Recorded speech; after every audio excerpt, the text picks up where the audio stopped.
Within 30 డేస్లో మీరు అనుకున్న ఫిట్నెస్ గోల్ని అచీవ్ చేస్తారు. అది కూడా సింపుల్ వర్కౌట్స్ ఇంకా కస్టమైజ్ డయట్ ప్లాన్తో అని ఎవరైనా చెప్తే బిగినర్స్ అయినా కొత్త వాళ్ళకైనా ఆ ఎక్సైట్మెంట్ అనేది ఎట్లయినా వస్తుంది. కానీ హెల్దీ రిజల్ట్స్ వస్తాయా అంటే ఆ ఆఫర్ ఇచ్చిన వాళ్ళకే తెలియాలి. కొత్తగా జిమ్ చేసిన వాళ్ళకి డయట్ ఇంకా వాళ్ళ వర్కౌట్స్ ఇంప్రూవ్ చేయాలని ఫోకస్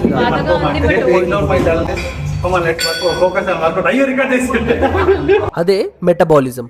బేసిక్లీ మెటబాలిజం అనేది మన జెనెటిక్స్ ఇంకా ఏజ్ బట్టి కూడా చేంజ్ అవుతూ ఉంటుంది. ఇప్పుడు దీన్ని సింపుల్ గా బ్రేక్ డౌన్ చేయాలంటే మనం ఏదైనా ఫుడ్ తిన్నప్పుడు అది మనకు ఒంటికి పట్టాలంటారు చూడు, అదే ఈ మెటబాలిజం.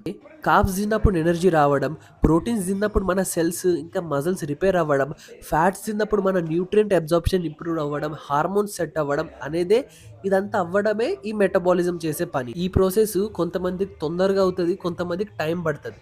సో కానీ ఇది ఇంప్రూవ్ అవుతూ ఉండాలంటే మనం రెగ్యులర్గా వర్కౌట్స్ చేస్తూ డయట్ని మెయింటైన్గా చేస్తూ అంటే హెల్దీ డయట్ తీసుకుంటూ ఉంటే అది ఇంప్రూవ్ అవుతూ ఉంటుంది. అంతేగాని మీరు ఈ 30 డేస్ ఛాలెంజ్ అని చెప్పేసి బాడీని ఎక్కువ స్ట్రెయిన్ పెట్టేసి వర్కౌట్స్ అతిగా చేసేస్తే మీకు రిజల్ట్స్ అనేటివి రావు.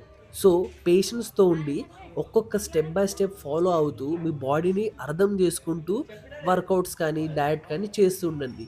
బ్లైండ్గా ఎవరో చెప్తే ఏదో చెప్తే అది చూసుకుంటూ వెళ్ళిపోవడం, ఏదో అతిగా తొందరగా పడి ఏదో చేసేయాలని హడావిడి అవ్వకుండా అబ్జర్వ్ చేస్తూ ఉండండి. ఏం చేసినా పర్లేదు, కొన్నిసార్లు రిజల్ట్స్ రాకున్నా పర్లేదు, కానీ మీ observation is important. So next వీడియోలో మళ్ళీ కలుద్దాం. అప్పటిదాకా స్టే హ్యాపీ, స్టే హెల్దీ.